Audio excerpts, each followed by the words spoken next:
Candidate सूरज भान है, उसके साथ कोई भूमिहार समाज के लोग हैं, मारे जाते हैं, तभी उसके घर पर गोली फायरिंग होती है। बाहर के कैंडिडेट लल्लू जी ना मारे जाए, सूरज भान जी को न मार दिया जाए, पहले ही इन्हें फांसी होती।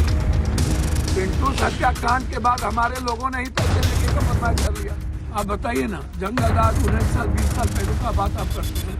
आप जो 16 सालों से यहाँ पर चारों तरफ आतंक का माहौल बनाए हुए हैं, आतंक को आप स्थापित कीजिएगा, वो एक दिन नासूर हो जाएगा और सर पर चढ़ के बोलेगा। फेयर चुनाव की उम्मीद तो हम बिहार में नहीं। बीजेपी पूरी ताकत लगाएगा प्रशासन के द्वारा। नमस्कार, आप लाइव सिटीज देख रहे हैं, मैं हूं जय शुक्ला। ये पप्पू यादव है और पप्पू यादव का गुस्सा 7वें आसमान पर है। मोकामा में कल क्या कुछ हुआ आप सभी ने जाना। मोकामा में दुलारचंद यादव की हत्या कर दी गई। जनसुराज प्रत्याशी के समर्थन में प्रचार प्रसार कर रहे थे और दुलारचंद गोस्वामी की हत्या इतनी निर्ममता से की गई कि पूरा बिहार उबलने लगा। हालांकि दुलारचंद यादव जो है वो भी अपने जमाने के कुख्यात रहे हैं, लालू प्रसाद यादव के बहुत पहले करीबी भी रहे हैं। लेकिन अब चूंकि बिहार में चुनावी सरगर्मी के बीच इस प्रकार की हत्या को अंजाम देना कई सारे सवालों को जन्म देता है और कई सारे सवालों को लेकर के जो नेता है वो अब हमलावर होने लगे हैं। पप्पू यादव दुलारचंद यादव के घर पहुंच गए हैं। दुलारचंद यादव के घर पप्पू यादव जैसे ही पहुंचे उनका गुस्सा फूट पड़ा और उन्होंने ये तक कह दिया कि ये जो स्थिति परिस्थिति बनी हुई है बिहार में, खासतौर पर मोकामा में, ये आगे चलकर क्या रंग लाएगा ये कहा नहीं जा सकता है। उन्होंने तो ये तक अंदेशा जता दिया कि कल को आने वाले समय में सूरज भान सिंह हो या फिर बाढ़ वाले लल्लू हो, इन सबको भी हो सकता है कि मौत के घाट उतार दिया जाए, मार दिया जाए। मतलब क्या राज चल रहा है? सवाल भी पप्पू यादव ने उठाया है कि यह मंगल राज है क्या? ये कौन सा राज चल रहा है? आप 19-20 साल पहले के जंगल राज की याद दिला करके आज जो परिस्थिति पैदा कर चुके हैं, इसको कौन सा राज कहा जाएगा? तमाम सवाल पप्पू यादव उठा रहे हैं, जरा सुनिए। आतंक को आप स्थापित कीजिएगा तो एक दिन नासूर हो जाएगा और सर पर चढ़ के बोलेगा। इसलिए फेयर चुनाव की उम्मीद तो हम बिहार में नहीं करते। हमको लग रहा है कि अब बीजेपी पूरी ताकत लगाएगा प्रशासन के द्वारा और महागुंडा राज पैदा करके आतंक का माहौल जो बना हुआ उसको और आतंक पैदा करके विपक्ष की सीटों को कमजोर करना और हराना इनका मकसद रह गया। और सारे ऐसे ही लोगों को चारों तरफ से आप आतंक के अभिप्राय सबको गोपालगंज से लेकर के बक्सर से लेकर आरा से लेकर सब जगह चारों तरफ आप ऐसे ही लोगों को टिकट देंगे और हर घटना में इन्हीं आतंक का नाम क्यों आता है भाई? क्या कोई आप चले जाइए, यदि विपक्ष के कैंडिडेट सूरज भान है, उसके साथ कोई भूमिहार समाज के लोग हैं, तब भी मारे जाते हैं, तब भी उसके घर पर गोली फायरिंग होती है।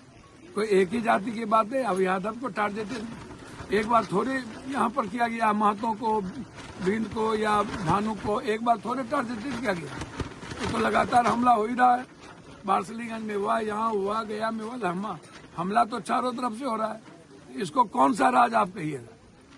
आप बताइए ना, जंगल राज 19 साल 20 साल पहले का बात आप करते हैं।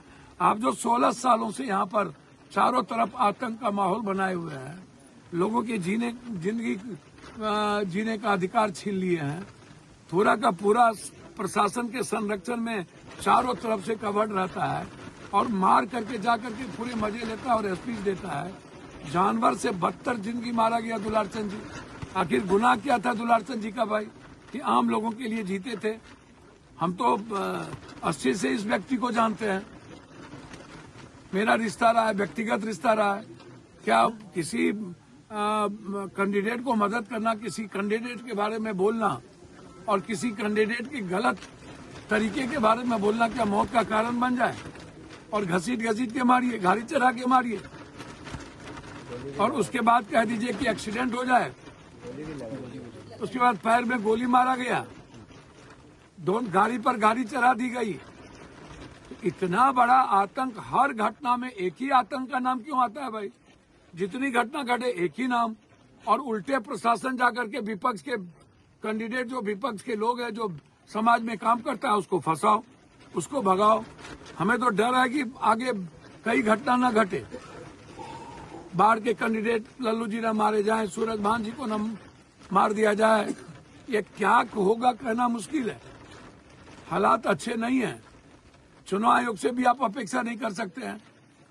दिल्ली से भागलपुर से लेके पटना तक सुपर सीएम का चलता है, उनको जिनका फोन जाएगा, हम तो पूरा का पूरा चाहेंगे सारे पदाधिकारी का निकाला जाए कॉल डिटेल, कब कब किसका किसका फोन आता है, हम सारे कॉल डिटेल जाना, जरूरत पड़ेगा तो हाईकोर्ट जाएंगे कि आप कॉल डिटेल निकालिए और उस कॉल डिटेल की जांच करिए कि सुबह से शाम किसका किसका फोन आता है, सर्विलांस पर लीजिए,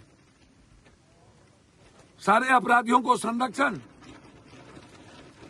हर केस को डाइवर्ट करना, मेडिकल टीम गठित कीजिए, इनका पोस्टमार्टम करिए, अविलंब 48 घंटे के अंदर पोस्टमार्टम रिपोर्ट आप सार्वजनिक करिए और जिनका नाम इस घटना में दिया गया है उसकी गिरफ्तारी अविलंब हो और हाईकोर्ट के मॉनिटरिंग में इसकी जांच हो, एसपीडी ट्रायल हो और अविलंब एसपीडी ट्रायल करके उसकी फांसी की सजा हो। पहले ही इन्हें फांसी होती। पिंटू हत्याकांड के बाद हमारे लोगों ने ही पैसे लेके कंप्रोमाइज कर लिया। तो जैसा कि आपने सुना, दुलार चंद यादव की हत्या मोकामा में कर दी गई और मोकामा में इस हत्या के बाद तनाव फैला हुआ है। मोकामा में इस वक्त पुलिस लगातार चौकसी बरत रही है, दो बाहुबलियों की लड़ाई है। देखिए, मोकामा में अगर हम राजनीतिक परिदृश्य की बात करते हैं तो कौन कौन खड़ा है। मोकामा में एक तरफ अनंत सिंह है, दूसरी तरफ सूरजभान सिंह है, उनकी पत्नी है चुनावी मैदान में, मतलब अनंत सिंह बनाम सूरजभान सिंह है। और अनंत सिंह जहां जदयू की टिकट पर चुनाव लड़ रहे हैं तो वहीं आरजेडी की तरफ से सूरजभान सिंह है। लेकिन इस दौरान जन सुराज के प्रत्याशी पीयूष प्रियदर्शी भी मैदान में हैं। अब ऐसे में पीयूष प्रियदर्शी के ही समर्थन में प्रचार कर रहे थे दुलार चंद यादव और इसी दौरान बड़ी घटना को अंजाम दिया गया। कहा जा रहा है पहले उनको गोली मारी गई पैर में, उसके बाद उन पर गाड़ी चढ़ा दिया गया और रौंद करके उनको खत्म कर दिया गया। तो इस प्रकार अब बिहार चुनाव में या कहें कि मोकामा के चुनाव में पहला मर्डर हो चुका है, जिसके बाद पप्पू यादव का गुस्सा 7वें आसमान पर है। पप्पू यादव सरकार से सवाल पूछ रहे हैं। पप्पू यादव कह रहे हैं कि जिसका इसमें नाम आ रहा है उसको फांसी दी जाए, उस पर स्पीडी ट्रायल की जाए और कोर्ट की निगरानी में इस मामले की जांच हो और देखा जाए कि कौन दोषी है कौन नहीं है। मतलब पप्पू यादव का इशारा खास व्यक्ति की तरफ था जिस पर आरोप लगाया जा रहा है। इधर अनंत सिंह से इस मामले पर जब बातचीत की गई तो उन्होंने कहा कि सब सूरजभान सिंह कर रहा है। तेजस्वी यादव से जब बातचीत की गई तो उन्होंने एक वाजिब सवाल उठा दिया। उन्होंने कहा कि आचार संहिता बिहार में लागू है, यह हथियार लेकर घूम कौन रहा है। अब सत्ता पक्ष और विपक्ष इस हत्या के बाद आमने सामने आ गए हैं। तमाम नेता अपनी अपनी प्रतिक्रियाएं दे रहे हैं। दुलार चंद यादव पहले आरजेडी के भी नेता रहे हैं, लालू प्रसाद यादव के काफी करीबी रहे हैं, जन सुराज के प्रत्याशी को समर्थन दे रहे थे मोकामा में और इसी दौरान इसी राजनीतिक रंजिश में उनकी हत्या कर दी गई। फिलहाल बन रहे लाइव सिटी के साथ। धन्यवाद।